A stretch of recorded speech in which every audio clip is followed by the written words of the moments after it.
Hello friends, welcome back to education planet. So friends, हमने previous class में laws of refraction discuss किए थे। तो आज हम डिस्कस करेंगे लेटरल डिस्प्लेसमेंट एंड एमर्जेंट रे।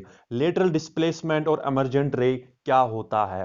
देखो, जब भी रिफ्रैक्शन हमारा होता है, रिफ्रैक्शन में क्या होता है, जो इंसिडेंट रे है जब वो एक मीडियम से दूसरे मीडियम में एंटर करती है, वहां पर क्या होता है, वो अपना पाथ चेंज कर देती है। वो बेंड हो जाती है, या टुवर्ड्स नॉर्मल बेंड होगी या अवे फ्रॉम नॉर्मल बेंड होगी। अब देखो, हमारा एक ग्लास स्लैब होता है, जो आपने स्कूल में देखा होगा, अपने लेबोरेटरी वगैरह में एक ग्लास स्लैब होता है। अब ग्लास स्लैब जो है, ग्लास स्लैब एक थिक रेक्टेंगुलर गिलास होता है, थिक रेक्टेंगुलर गिलास होता है।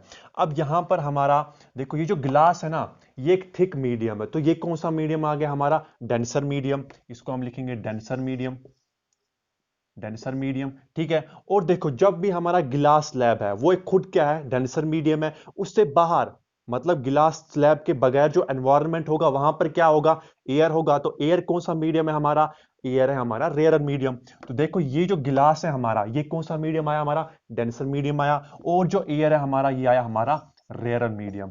अब देखो, इस साइड, अगर हम इस साइड की बात करें, जो हमारा जो ग्लास स्लैब है, उसका जो अपर फेस है, वहां से जो उसके ऊपर जो होगा, वो क्या होगा हमारा? यहां से आप देखो, ये रेयर मीडियम। और गिलास ग्लास स्लैब खुद क्या है? Denser medium. और ग्लास स्लैब को जो लोअर वाला फेस है, उससे नीचे क्या होगा, उसके जो आसपास में क्या होगा हमारा? रेयर मीडियम, क्योंकि वहां पर क्या होगा? हवा होगा। तो यहां पर हमारा एक रेयर मीडियम आ गया। ठीक है। अब देखो, हमारा यहां पर क्या होता है? एक रे होती है। अब इस रे को हम क्या बोलते हैं? ये कौन सी रे है हमारी? इंसिडेंट रे होती है। अब देखो, इंसिडेंट रे है। अब देखो, यहां पर एक नॉर्मल होता है। नॉर्मल क्या होता है? वो परपेंडिकुलर टू द सरफेस। ये सरफेस है किसका? ग्लास स्लैब का। जो 90 डिग्री बना रहा है, उसको हम क्या बोलते हैं? नॉर्मल बोलते हैं। अब देखो, यहां पर आप इमेजिन करो, यहां पर आप इमेजिन करो कि ग्लास स्लैब नहीं है। देखो, जब भी लाइट एक मीडियम में जा रही होती है, सपोज लाइट एयर में जा रही है, लाइट वाटर में से जा रही है, लाइट ग्लास में से जा रही है, मतलब थ्रो आउट एक ही मीडियम होना चाहिए, तो लाइट स्ट्रेट जाएगी, लाइट अपना पाथ चेंज नहीं करेगी। लेकिन उसके अगर रास्ते में कौन सा मीडियम आ गया, कोई डिफरेंट मीडियम आ गया, तो वहां पर क्या होगा? वो अपना पाथ चेंज करेगी।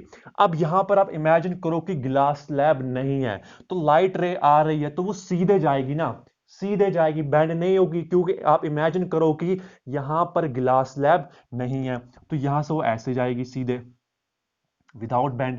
ठीक है, ये आप इमेजिन करो अभी। ठीक है। रियल में ऐसा नहीं होगा। जब ग्लास स्लैब बीच में आएगा, तो वो डेफिनेटली क्या करेगा? बैंड करेगा। लेकिन यहां पर आप इमेजिन करो कि लाइट जो है सीधे जा रही है, क्योंकि उसके पाथ में आगे कुछ भी नहीं आ रहा। ठीक है। अब देखो, यहां पर क्या हो जाएगा, यहां पर एक्चुअल में क्या हो जाएगा, ये तो हमने इमेजिन किया। एक्चुअल में क्या हो जाएगा? देखो, जब भी लाइट रे रेयर मीडियम से डेंसर मीडियम में एंटर करती है, तो वो कहां जाती है? वो टुवर्ड्स नॉर्मल जाती है। तो यहां पर हमारा कौन सा मीडियम था? एयर वाला मीडियम। वो क्या है हमारा? Rare medium. अब रेयर मीडियम से जब वो ग्लास में जाएगी, ग्लास हमारा क्या है? Denser medium. तो ऑब्वियसली क्या होगा? वो टुवर्ड्स नॉर्मल जाएगी। अब ये था हमारा, ये हमारा इंसिडेंट रे। अब ये टुवर्ड्स नॉर्मल जाएगी, कुछ ऐसे। ठीक है, ऐसे चली गई। अब देखो, जो नॉर्मल और इंसिडेंट रे के बीच में जो एंगल बन रहा है, उसको क्या बोलते हैं हम? एंगल ऑफ इंसिडेंस बोलते हैं। तो ये जो हमारा एंगल बन रहा है, इसको हम क्या बोलेंगे? एंगल ऑफ इंसिडेंस बोलेंगे। ठीक है। अब देखो, यहां पर नॉर्मल और रिफ्रैक्टेड रे, ये हमारी रे कौन सी है? अब रिफ्रैक्टेड रे। अब रिफ्रैक्टेड रे और नॉर्मल के बीच में एंगल कौन सा आता है हमारा? Refracted angle. तो ये हमारा एंगल आर आ गया। ठीक है। ये कौन सी रे है जो हमने इमेजिन करके बनाई थी? अगर कौन सा? अगर हमारा ग्लास लैब नहीं होता। अब यहां पर देखना, जब भी इंसिडेंट रे कहां से? रेयर मीडियम से डेंसर मीडियम में गई, तो उसने क्या किया? टुवर्ड्स नॉर्मल बेंड किया। हो गया इतना। अब देखो, यहां पर अब रे किस में है? रे खुद ग्लास स्लैब में है। ठीक है ना। अब ग्लास स्लैब से वो तो उसको बाहर निकलना ही है, अल्टीमेटली वो बाहर निकलेगी। अब यहां से वो बाहर निकलेगी। अब दूसरी कंडीशन है, जब भी रे डेंसर मीडियम से रेयर मीडियम में जाती है, ग्लास हमारा डेंसर मीडियम है, अब ग्लास से उसको एयर में जाना है, तो वो कहां जाएगी? वो अवे फ्रॉम नॉर्मल जाएगी। यहां पर कौन सी कंडीशन? यहां पे दो दो कंडीशन है जो आपने पढ़ रखी होगी। जब भी लाइट रेयर मीडियम से डेंसर मीडियम में जाती है, तो वो टुवर्ड्स नॉर्मल जाती है। जब भी लाइट डेंसर मीडियम से रेयर मीडियम में जाती है, तो अवे फ्रॉम नॉर्मल जाती है। अब यहां पर देखो, ये हमारी कौन सा? रिफ्रैक्टेड रे है। अब यहां पर हमारा क्या हो गया? यहां पर नॉर्मल बनेगा हमारा। नॉर्मल बनेगा। ठीक है, नॉर्मल क्या होता है? परपेंडिकुलर टू सरफेस होता है। यहां पर आप देखो ये नॉर्मल बन गया। अब देखो जो रे है, रे, अब रे को कहां जाना है? डेंसर मीडियम से रेयर मीडियम, तो अवे फ्रॉम नॉर्मल जाएगी, तो ये कुछ ऐसे जाएगी। ठीक है, अवे फ्रॉम नॉर्मल, क्योंकि ये डेंसर मीडियम से होकर कहां गई है? डेंसर मीडियम से निकलकर रेयर मीडियम में गई है। अब यहां पर देखो आप, ये एक हमारी, ये कौन सी रे है? ये हो जो इमेजिनेशन किया था, जिसको हम इमेजिन के करके बोला था कि जब अगर गिलास लैब नहीं होगा तो वो स्ट्रेट जाएगी। अब यहां पर सुनो, यहां पर ये जो एंगल बन रहा है ये क्या है? ये भी रिफ्रैक्टेड एंगल है। ठीक है, ये भी रिफ्रैक्ट, क्योंकि रिफ्रैक्शन से बना रिफ्रैक्टेड एंगल और नॉर्मल के बीच में जो एंगल होता है रिफ्रैक्टेड होता है। इसको हम R1 रखते हैं, इसको हम R2 रखते हैं। ठीक है, अब देखो, अब ध्यान रखना, अब ये जो रे है ना, ये वाली रे जो कहां से निकल कर आई? जो हमारे गिलास से निकल कर आई, वो कौन सी रे है? देखो, पहले पहले इंसिडेंट रे थी, इंसिडेंट रे को फिर रिफ्रैक्शन हो गया, फिर रिफ्रैक्शन वाली खुद बाहर निकली तो वहां पर फिर से रिफ्रैक्शन हो गया। देखो, पहले टुवर्ड्स नॉर्मल गई, फिर अवे फ्रॉम नॉर्मल गई। अब देखो यहां पर देखना, जो ये वाली रे है ना हमारी, ये वाली रे, ये वाली, इसको हम बोलते हैं, इसको हम बोलेंगे एमर्जेंट रे। एमर्जेंट रे, EMERGENT, एमर्जेंट रे बोलेंगे। क्या बोलेंगे हम इसको? एमर्जेंट रे। एमर्जेंट रे याद रखना। एमर्जेंट रे कौन सी रे होती है? जब भी एक रे इंसिडेंट रे होती है, फिर वो अपर फेस ऑफ ग्लास स्लैब को टकराती है, उसके साथ स्ट्राइक करती है। देखो यहां पर एक हमारी इंसिडेंट रे आई, फिर ग्लास स्लैब के साथ इनसे क्या स्ट्राइक किया, फिर बैंड हुई, फिर वो क्या रिफ्रैक्ट हो गई, फिर रिफ्रैक्शन होने के बाद गिलास से बाहर निकल आई, उसको हम क्या बोलेंगे? एमर्जेंट रे बोलेंगे। क्या बोलेंगे? एमर्जेंट रे बोलेंगे। अब देखो, ये जो हमारी रे थी कौन सी? इंसिडेंट रे, इमेजिनेशन वाली, इमेजिनेशन वाली, जो हमने बोला था कि अगर ग्लास स्लैब नहीं होगा तो स्ट्रेट जाएगी, जैसे ऐसे। ठीक है, स्ट्रेट जाएगी। अब देखो, इसके बीच में यहां से और यहां पे, ठीक है, जो एमर्जेंट रे है हमारी, और ये वाली जो इंसिडेंट रे है, ठीक है, इसको हम इंसिडेंट रे बोलते हैं, क्योंकि हम इमेजिनेशन वाली है लेकिन है तो इंसिडेंट रे, इसको हम इंसिडेंट रे बोलेंगे। अब ये और इस रे के बीच में, एमर्जेंट रे के और इंसिडेंट रे के बीच में जो डिस्टेंस है, उसको हम बोलते हैं लेटरल डिस्प्लेसमेंट। क्या बोलते हैं? Lateral displacement. फिर से ध्यान देना, द परपेंडिकुलर डिस्प्लेसमेंट, ये परपेंडिकुलर 90 डिग्री बना रहा है, तो इसको क्या बोलते हैं? The perpendicular distance between, the perpendicular distance between emergent ray and the incident ray, and the incident ray is called lateral displacement। displacement का मतलब ही distance है ना, तो अब इसको क्या बोलेंगे हम? the perpendicular distance between emergent ray and incident ray is called lateral displacement। इसको हम क्या बोलेंगे? lateral displacement। आप definition लिख लो, the perpendicular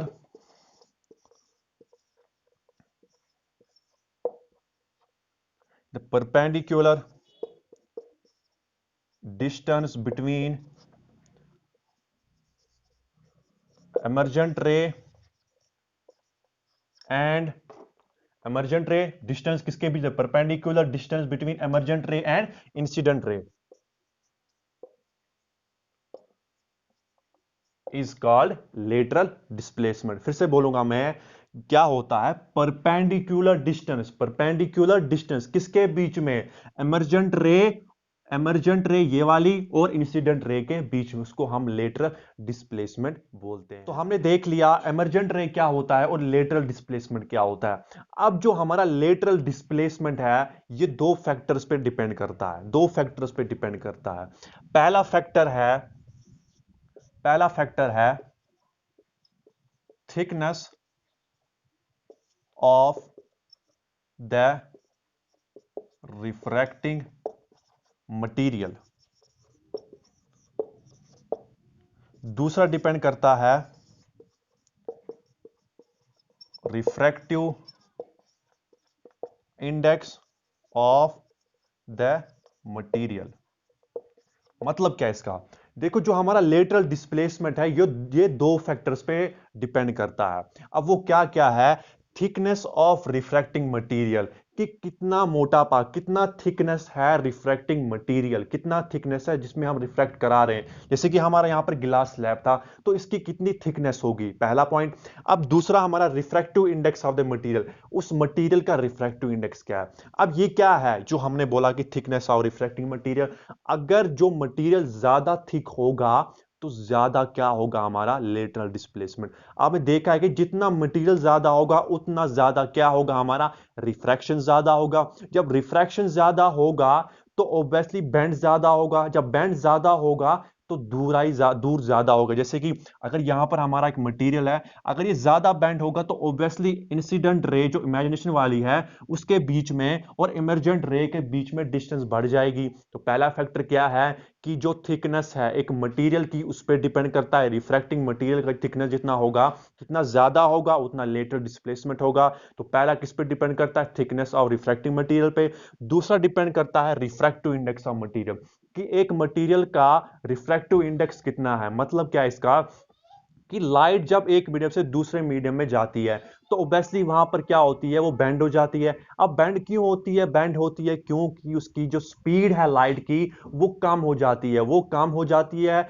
तभी तो क्या हो जाता है, हमारा रिफ्रैक्शन हो जाता है, हमारा क्या होता है, रिफ्रैक्शन होता है। देखो जब भी लाइट एयर में से जा रही है तो एयर की स्पीड कितनी होती है, 3 × 10⁸ लेकिन अगर वो गिलास में एंटर करेगी तो वहां पर क्या स्पीड है, 2 × 10⁸ अब रिफ्रैक्टिव इंडेक्स गिलास का एज कंपेयर टू एयर कितना है, कितना कम हो रहा है, उसको हम रिफ्रैक्टिव इंडेक्स बोलते हैं। अब रिफ्रैक्टिव इंडेक्स में इसने क्यों बोला कि ये डिपेंड करता है, रिफ्रैक्टिव इंडेक्स इसलिए डिपेंड करता है क्योंकि रिफ्रैक्टिव इंडेक्स जितना ज्यादा होगा तो उतना रिफ्रैक्शन होगा। अगर देखो हम एक लाइट को एंटर करा रहे हैं ग्लास स्लैब में तो वहां पर उसकी स्पीड कम हो रही है, स्पीड कम होने से रिफ्रैक्शन होगा। अगर हम किसी और मीडियम में डालेंगे, गिलास के पर गिलास के बगैर छोड़ के किसी और मीडियम में डायमंड में डालेंगे तो वहां पर स्पीड और कम हो जाएगी, किसकी, लाइट की, तो रिफ्रैक्शन और ज्यादा हो जाएगा।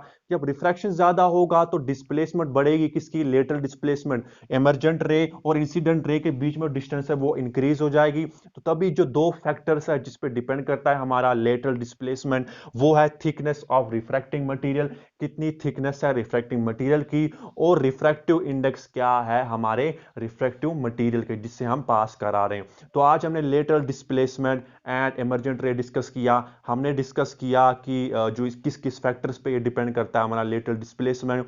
तो नेक्स्ट क्लास में हम लेंसेज के बारे में डिस्कस करेंगे। तो तब तक के लिए goodbye, take care and thank you.